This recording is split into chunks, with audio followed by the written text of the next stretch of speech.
Hello everybody, welcome back to another vlog of Pregnant and Poppin'.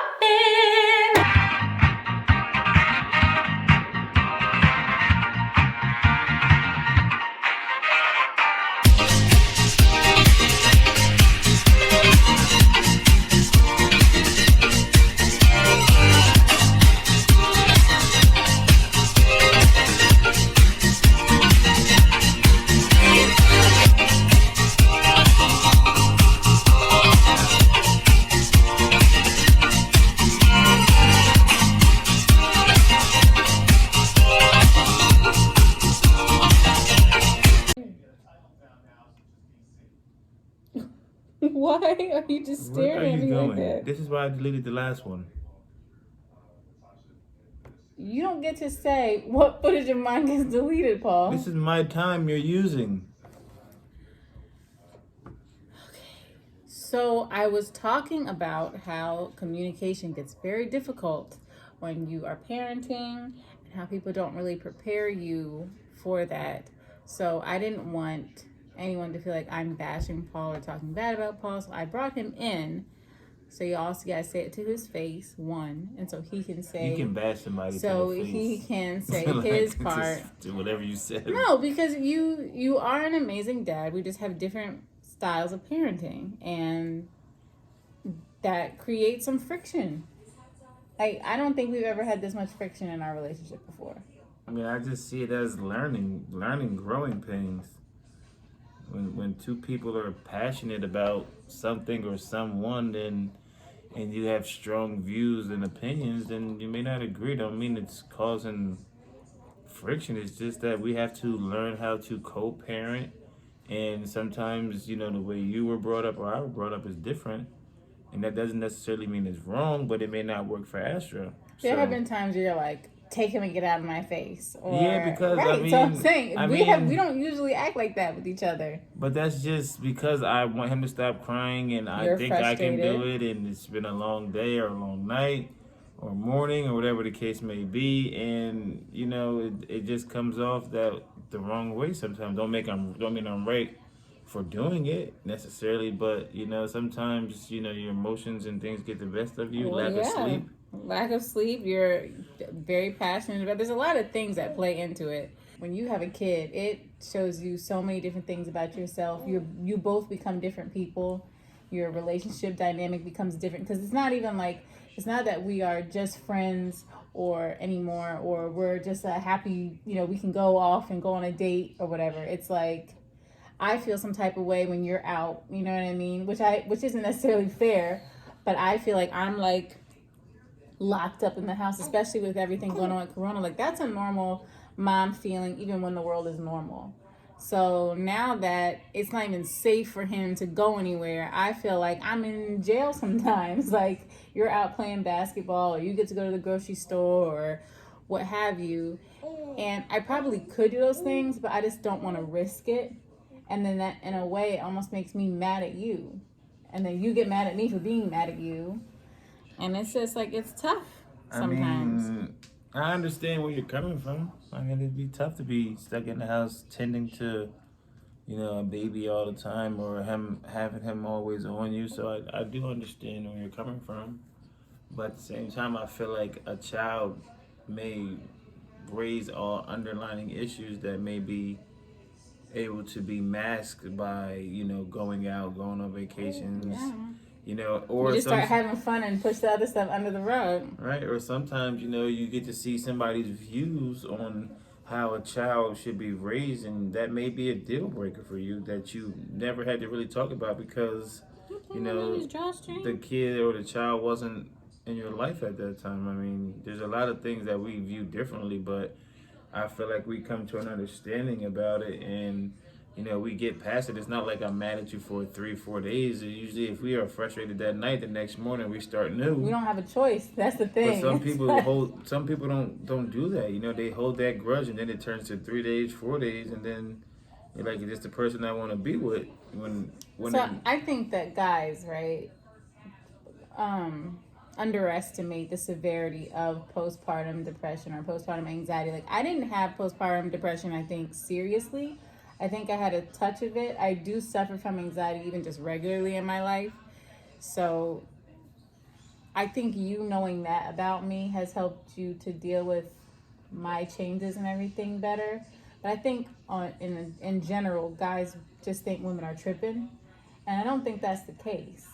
Like there's something that like awakens inside of you as a mom. Like when he is crying, it makes me cry. Like I feel like I'm dying when he's crying.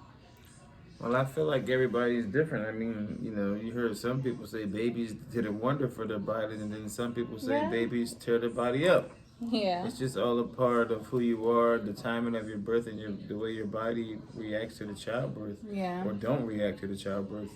But I feel like your partner needs to be that source of foundation to always let you know that you're still beautiful, and they'll help you on your fitness journey or whatever you feel as though you need to get back to yourself or as closest to that form. Then your partner needs to try to assist you with that, I think. And that's if that's working out, if that's getting you workout clothes, if that's trying to hold your daughter or You son got me more. some workout clothes. I mean, you really have done a good job at listening to what I need from you and stepping up to the plate. I just feel like sometimes it's a struggle getting there. Yeah, but we gotta know that struggle is a part of. Everyone's told us, from parents to friends to peers to strangers, that it's not easy, and nothing can prepare you for your child. Like everybody's child is different, and that's what we're learning. Like all the advice we got, some of it works, and then some of it doesn't apply to him at all. Yeah. And it may be good advice, but it just don't apply to him, or it may seem like different. it may seem like something small, but it's huge for us. So you just gotta spend the time and learn your child and learn how your partner reacts in certain situations with the child. Like I know when Astro's upset and he's crying, that it's not necessarily healthy for you to hold him or even be around when he's crying because of your anxiety and how it makes you feel. That's why I try to leave the room, take him upstairs, and then come back and show you that, okay, look, he is fine, there's nothing wrong with him, he was just overtired, or he needed his diaper changed and things of that nature, because you often think of the worst a lot of the times. Sometimes I just want to smother him in my love and make him stop. It's like, I just love you so much, please stop crying. Yeah, I know. So I think that we have a good balance where you're like, okay, that's enough. I can't take it. He's crying. Just give him to me. And before I'm like, no, I'm gonna do this, and now I'm like, all right, cool, because I know how it makes you feel, and I know even if he's crying that sometimes he's better off with you because it also helps you. So just being understanding and play your role, man. The important part is just to play your role, whatever that role may be. Just embrace it. Fellas, sometimes we want to do more than we should or do more than the baby needs, and that's cool, and that time will come, trust me. As he's getting older, my role has definitely increased. The first few weeks, it was like me. Right, me, it was me. mom, and the important thing, fellas, is to take care of your significant other. Be there for her, food, water, hydration. If she's on any type of medication or even pills, just a ear, like me being able just to tell you, like, this is really hard. Right. Like I feel like I don't know what my existence is anymore. Like it was helpful for you to just listen to that. Are you pulling my braids, sir?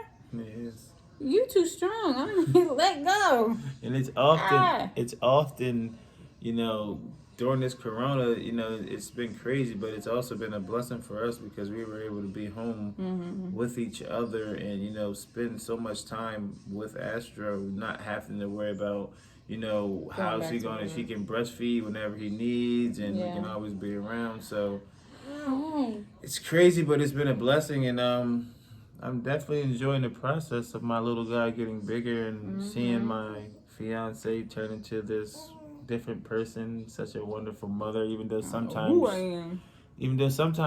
she feels like she's not doing the right thing because he won't cry, and he won't stop crying. He won't stop crying or whatever, and we can't figure it out. But for me, I kind of picked a better person to be the mother of my child. So for that, I am thankful, very thankful. See, get you somebody who will say stuff like that. That's the truth, man. I am more than happy with my decision of choosing you to be the mother of my child. and hopefully I can be the father that he needs me to be, and we can continue to grow together as a family. What was something that you were most surprised by or caught off guard by being a new dad? I mean, as a father, you can become depressed too. Especially seeing the times when you're not as happy or you're stuck in a depressed Yeah, state. I had some crying spells, y'all. That was tough for me because now it's like, what more can I do to help you? And sometimes it's just nothing you can do but give you that constant support and reassurance that everything is going to be okay. Yeah, everything is gonna be okay, man. And there were times I felt like when will I be able to get on a schedule? Because I operate better with my anxiety on schedules and knowing my routine and maybe being able to make a plan. And what Astro was teaching me is sometimes you have no choice but to go with the flow, and what comes, and you just have to deal with it as it comes. And I'm still struggling with that, but I feel like I'm getting a lot better. But in the beginning, that was very difficult for me. I kept trying to research and find, well, how can I create a structure? What can I do? And because there was no answer for that, that was really throwing me off. But you would step in moments, or I would just was like, I just couldn't anymore, and he would take him for a little bit, or he would do what he could, whether it was singing Usher and dancing for hours. He would fall asleep and wake up, fall asleep and wake up, fall asleep and wake up. But he would take that on so I could just have a minute. And then at some point, around about how old is he when I was able to finally start showering and getting my 2 hours? Maybe like 3 weeks, maybe when he was maybe a month. Yeah, so see, it might take a month before you start to feel like yourself. I think it was 5 weeks when I started to feel a little bit more like myself, or just a little bit of normalcy, and not so like for a while I just felt like I was in a hurricane, like I was in a tornado, and every day it was like, oh, I don't know what's going on. Now I have a better idea. I have lipstick on today. This is probably the first time I've had lipstick on since the last Motor City Live show. I think an important thing is just learning your partner's emotional cues. Yeah. Like in the beginning, she would have to say, "Paul, just can you take him? Like you can't see I'm struggling," or I would have to say, "Bianca, can you take him? Oh, that's a good one. You can't see that I'm struggling." And now we kind of know when we've reached our threshold, and now I'll just come and say, "Okay, just give me Astro, let me have him." I got him for the rest of the night. You try to get some sleep. I can see you're very tired. Or she'll just say, okay, I see that you've reached your point. Let me have him for a little while. Let me try my hand. So just being emotionally attached to your child and your significant other or whoever it may be is very important. Like we are starting to read each other more, and we just kind of do things without anything being said. Like when I come in a room and I see her body expressions and stuff, I know to be quiet. I know not to make noise. I know, or I come in and she's like, oh. And when he's out, he does text me. He's like, are you okay? What's going on? And sometimes I'm like, get home now, because like he's been crying and I need help, or I need to use the bathroom. There have been times I put like his blanket down on our bath mat and I've used the bathroom with him in there, because you gotta do what you gotta do when you're by yourself. And that's just the way that the cookie crumbles, is when your baby's here, you're gonna find yourself doing things you didn't think you might do.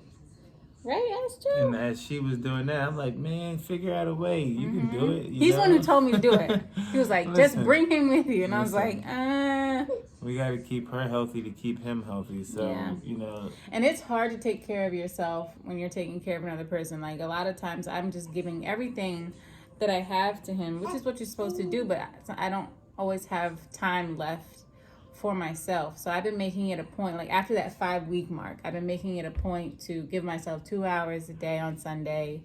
And he's been very good about making sure I get my 2 hours to just whatever it is I want to do in that 2 hours to feel like myself or to feel good. I do that because it's important that you take care of yourself so you can be the best mom for him. Now what I'm facing is I'm afraid to leave the house. I'm afraid to go anywhere. I don't know what's going on out there in the world. I don't want no parts of it. So Well, we took him out once and he was crying a little bit, and Yeah. I think that kind of deterred Bianca from I wanting said, "Oh, to see, I don't like this." take him out in the world, But Like I I said, felt like I had to run out the store. He started crying, and I booked. I was like, "Paul, I'm out." And then I was outside, and I couldn't get the stroller together in the car, and I'm just standing in the parking lot like, well, I mean, like I said, it's a learning experience. Next time he does start to cry, I won't stay in the store. I'll come out with you and make sure that everything. But I does did tell you to stay in the store. Right, but that was our first time with him out, Yeah. and it's better that I go put the stroller in the back. Make sure you're in the car. Make sure the air conditioner's on if it's hot or whatever the case may be. So then Yeah. you don't start to panic, and you don't feel like people are looking at you as your baby is crying. Yeah. So for me, that's also a learning point. Like, okay, when she leaves the store, you leave the store. And then if everything's okay and they're in the car and they're situated, then you may be able to come back into the store, or you may have to go home and then come back later. But I won't make that mistake again, because I felt bad. Like, I left you out there to panic and be in the heat, and you were sweating, he was sweating, and I was having a time. it just wasn't a beneficial trip, which happens. But we're learning from it, and I feel like our next trip will be more prepared. And as he gets older, he's starting to get a little bit more independent. So maybe he'll stay in his, stroller a little bit longer without crying or getting upset. And we'll just take it from there. But yeah, so new parents, really just practice your communication now with your person, whoever that person is, whether you guys are together or not. It's both of you guys' kid. And it's really, from a woman to woman, it is wrong to keep your son or your daughter away from their dad. If the dad wants to be a part of their life and is actively trying to be a part of their life, if they're not like a terrible person, then they need to be a part of that child's life. They should have say, and don't try to pull that stuff. It's like, well, you can't come see your kid. That's not fair. Leave the kid out of it, and work on your communication, because you're gonna need it. That's what I think got us through, is that we have that foundation of friendship and good communication. Yeah, we just generally And now this one just wants to communicate all the time. You got him? Mm-hmm. He just babble. You just generally want the best for him, so whatever that may be, that's what we try to get done. That's right, big man? Why you do this? Hey, man, you can't show your face. Don't be showing your face. Incognito out here, boy. All right, well, thank you guys for watching this Pregnant and Poppin'. Like I said, once a month now, but I do post a lot on Instagram. And one of my highlights on Instagram, I have all my Pregnant and Poppin' tips that I've picked up along the way that worked for him. It may not work for you, but it's worth trying. So yeah, follow me on Instagram at whoisbianca, so you can get the daily Pregnant and Poppin' stuff. And then once a month, I will update you on what I've picked up for the month. So first month, take it easy, be kind to yourself, work with your partner, and enjoy them while they're this small, because they don't stay this small forever. He grew out of them newborn diapers so fast. He's already in the ones, so he's gonna have to take the newborns back to Target. Yeah, you can bring your diapers back to Target and get a different size without a receipt. So the Pampers ones. So if you need to do that, yep, I got both my boys. All right, all y'all. Bye. See you next month when he'll be 2 months. Oh no, he's 2 months now. Yeah. He's when this comes out, he's 2 months now. Right. Next month he'll be 3 months, but you'll be hearing about the 2 month stretch. I got so confused. And thank you, A Working Mama, for my hat. I love this hat. Makes me feel cool. He has a dedicated hat. I got my hat. Well, you didn't. So you didn't. Whatever. Go ahead. I'll be in another one. I don't even know where it's at. Hat. I had my hat first. You know what I'm saying? So his hat says dedicated, and my hat says Mama. So thank you to. Yeah, boy. You see, Daddy. So thank you for people who gave us our hats, because I love them. Shout out J Mans. Support my brother, with his clothing line. J Mans and A Working Mama. All right, fellas, ladies, germs, gentlemen. Yes. We out. Push the button.